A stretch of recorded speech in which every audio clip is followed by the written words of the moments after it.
Good morning everyone, dear students and friends, आप सभी का हमारे YouTube channel the education group by Vikas college में बहुत बहुत स्वागत है।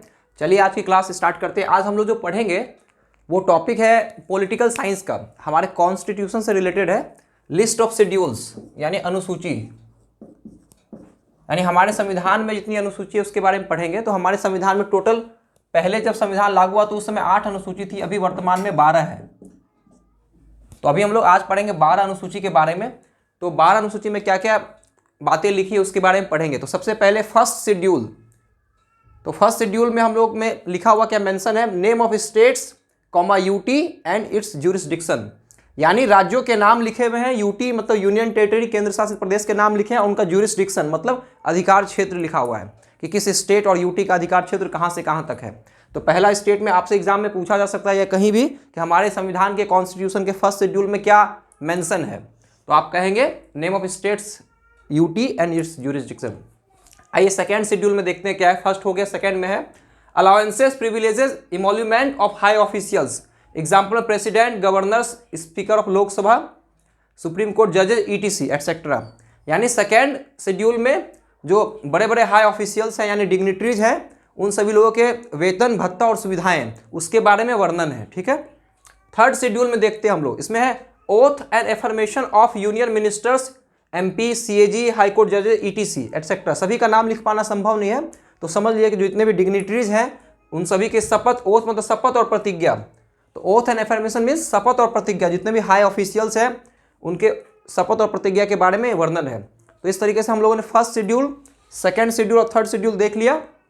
अब देखेंगे फोर्थ शेड्यूल, चौथी अनुसूची। इसमें क्या है, allocation of states for allocation of seats for states and UTs in the Rajya Sabha, यानी राज्यसभा में हर स्टेट्स का कितना रिप्रेजेंटेशन है उसके बारे में। जैसे बिहार की बात करें तो बिहार में 16 राज्यसभा की 16 सीटें हैं। तो इस तरीके से हर स्टेट्स का अपना अपना है, तो उसका वर्णन है। पांचवी अनुसूची में देखिए क्या है, administration and control of scheduled areas and scheduled tribes, यानी कि हमारे भारत में जहाँ जहाँ शेड्यूल्ड एरियाज हैं वहाँ के शेड्यूल्ड ट्राइब्स का जो अनुसूचित जाति और जनजाति है उनका एडमिनिस्ट्रेशन कैसे होगा और उनका कंट्रोल यानी प्रशासन और नियंत्रण कैसे होगा, उसके बारे में हम लोग पढ़ेंगे। तो आज हम लोगों ने देखा लिस्ट ऑफ शेड्यूल 1, 2, 3, 4, 5। आइए एक बार क्विक रिवीजन कर लेते हैं। फर्स्ट शेड्यूल में हम लोगों ने देखा name of states, UTs and its jurisdiction. Second schedule में allowances, privileges, emolument of high officials, example president, governor, speaker of Lok Sabha, deputy speaker of Lok Sabha भी होंगे, और सुप्रीम कोर्ट, हाई कोर्ट के जजेस के बारे में। ईटीसी मैंने लिख दिया क्योंकि सभी का नाम, सभी ऑफिशियल्स का नाम लिखना मतलब यहाँ पे संभव नहीं है, तो बहुत से हैं इसलिए मैंने ईटीसी लिख दिया एटसेट्रा। तो फर्स्ट शेड्यूल, सेकेंड, थर्ड में oath and affirmation of union ministers, CAG, MP, high court जजेस, ईटीसी। फोर्थ शेड्यूल में एग्जाम में क्वेश्चन इस तरीके से आता है या कहीं भी कि फोर्थ शेड्यूल में किस बातों का वर्णन है, कौन सी चीज़ें मेंशन है। तो उस कंडीशन में आप कहें कि राज्यसभा में हर स्टेट्स का जो रिप्रेजेंटेशन है, तो हम जैसे हमारे वर्तमान में भारत में 28 राज्य हैं और 8 यूटी हैं, तो हर स्टेट का कितना रिप्रेजेंटेशन है राज्यसभा। हमारे देश में 2 हाउसेस हैं, we have 2 houses, Lok Sabha and Rajya Sabha. Rajya Sabha is called the upper houses and Lok Sabha is called the lower house. तो राज्यसभा में कितने सीट्स का वर्णन है, जैसे बिहार में 16 सीटें हैं राज्यसभा की, उसी तरीके से हर स्टेट्स में और यूटी में कितने सीट्स का वर्णन है उसका मेंशन यानी उसका जिक्र फोर्थ शेड्यूल में है। अब आइए फिफ्थ शेड्यूल की बात करते हैं। फिफ्थ शेड्यूल यानी पांचवी अनुसूची इसमें है, यानी scheduled tribes, scheduled areas Bharat में जहाँ जहाँ भी हैं, तो वहाँ पे शेड्यूल्ड ट्राइब्स जो है अनुसूचित जनजाति, उनका प्रशासन और नियंत्रण किस तरह से होगा उसका वर्णन पांचवी अनुसूची में मेंशन है। तो आज हम लोगों ने देखा 1, 2, 3, 4, 5, इसके बाद फिर हम लोग आगे देखेंगे। चलिए अब सिक्स्थ शेड्यूल में देखते हैं, छठी अनुसूची में देखते हैं क्या वर्णन है। Administration of tribal areas in the states of Assam, Meghalaya, Tripura and Mizoram, यानी हमारे भारत में जो 4 राज्य हैं, जो 7 सिस्टर्स हैं, असम, मेघालय, त्रिपुरा, मिजोरम, उनमें से 4 हैं, तो वहां पे जो ट्राइबल एरियाज में कैसा एडमिनिस्ट्रेशन होगा उसके बारे में हम लोग पढ़ेंगे। अब आइए सेवंथ शेड्यूल में हम लोग देखें, it deals with the 3 legislative list, यानी यूनियन लिस्ट, स्टेट लिस्ट और कंकरेंट लिस्ट। यानी हमारे संविधान में की 7वीं अनुसूची में 3 लिस्ट है। यूनियन लिस्ट मतलब संघ सूची, इसमें क्या, इसमें जो विषय है, इसमें कुछ विषय हैं लगभग 99 के आसपास हैं, तो इस पे जो सब्जेक्ट हैं, विषय है, उन पे कानून सिर्फ केंद्र सरकार बना सकती है, और कुछ स्टेट लिस्ट है जिसपे कानून स्टेट गवर्नमेंट बना सकती है, और कंकरेंट लिस्ट मतलब जिसपे दोनों कानून बना सकती है, मगर जो प्रिवेल होगा वो यूनियन लिस्ट का लास्ट में होगा अगर कोई कॉन्फ्लिक्ट हो जाए तो। तो समझ गए आप लोग कि यूनियन लिस्ट में जो सब्जेक्ट है उन पे केंद्र सरकार कानून बना सकती है, और स्टेट लिस्ट में जो विषय लिखे हुए हैं उस पर राज्य सरकार बना सकती है, और कंकरेंट लिस्ट में जो है समवर्ती सूची उस पर कानून दोनों बना सकती है, मगर लास्ट में डोमिनेट वही करेगा, केंद्र सरकार वाला ही कानून डोमिनेट करेगा अगर कोई कॉन्फ्लिक्ट हो जाए तो आज हम लोग 12 अनुसूची के बारे में पढ़ रहे हैं। संविधान हमारा देश जब लागू हुआ, हम लोग जानते हैं कि 15 अगस्त 1947 को हमारा भारत आज़ाद हुआ, और 26 नवंबर 1949 को हमारा संविधान अडॉप्ट किया गया, और 26 जनवरी 1950 को हमारे देश का संविधान पूरे भारत में लागू हुआ। तो उस समय 8 अनुसूची थे, मगर अभी वर्तमान समय 12 अनुसूची हैं। या पॉलिटिकल साइंस का सब्जेक्ट है, राजनीति विज्ञान या सिविक्स का सब्जेक्ट है। तो आज हम लोगों ने पढ़ा अनुसूची पढ़ रहे हैं 6, 7 के बाद आइए 8 पे देखिए 8 शेड्यूल में क्या वर्णन है।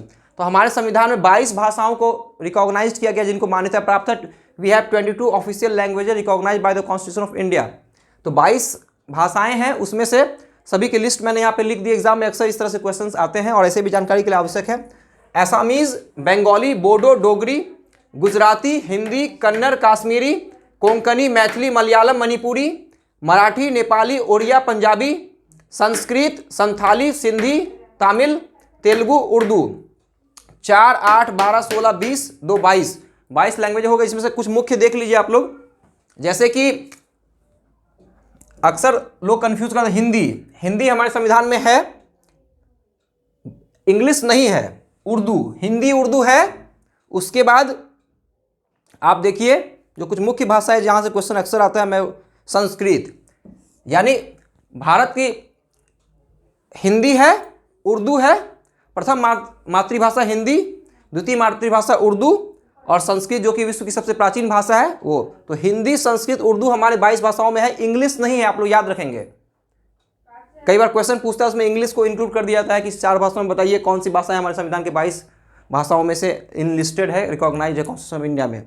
तो इस तरीके से आप लोगों ने देखा 22 भाषाएं हैं, मैंने सबका लिस्ट लिख दिया है। 4 और इस बाद हम लोग पढ़ेंगे। 9th शेड्यूल अब देखते हैं जिसमें land reforms and zamindari system के बारे में है।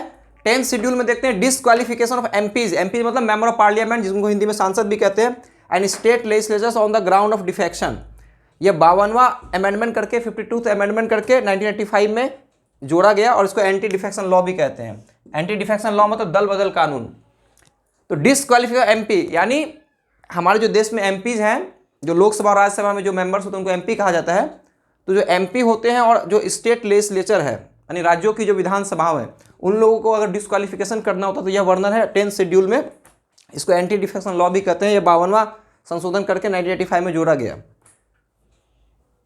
क्योंकि पहले तो 8 ही शेड्यूल थे, बाद में 4 और ऐड किया गया। अब आइए 11th शेड्यूल में। 11th शेड्यूल में क्या है? Powers, authority and responsibilities of panchayat, यानी पंचायती राज सिस्टम जो है उसको ऐड किया गया।